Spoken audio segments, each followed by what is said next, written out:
Again, I was on television saying that bin Laden's a CIA asset and looks like he'll attack New York. Saying, call Washington, tell them to call off the attack.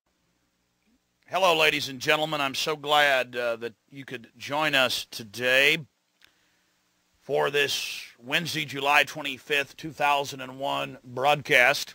Tyranny is enveloping the globe, and the United States is a shining jewel the globalists want to bring down, and they will use terrorism as the pretext to get it done. So that's coming up in the second half of the show. Very important information. I'm going to put the call out that you call the White House and tell them, look, we've seen the news stories that you've wanted to blow things up, that you have blown things up, and that you're saying that 4 million of us are going to die and we need martial law and the Associated Press at one of your little drills you had, and that we're aware of who the terrorists are if you pull this. This can stop this Hitlerian Reichstag event.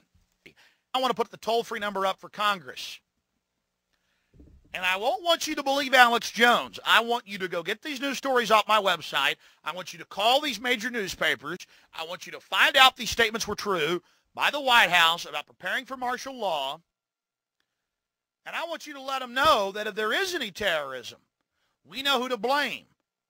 The point is, if any terrorism comes, it's from this government. And if there was an outside threat like a bin Laden, who was a known CIA asset in the 80s, running the Mujahideen war, and whose family builds all the military bases over in Saudi Arabia right now, and sits on the board of Iridium Satellite, he's the boogeyman they need in this Orwellian phony system. I want the White House numbers up there now. A big part of this solution, after you research all the government terrorism and check out what I'm saying is true, call the White House and tell them, we know the government's planning terrorism. We know Oklahoma City and World Trade Center was terrorism. We know the Joint Chiefs of Staff wanted to blow up airliners, Baltimore Sun.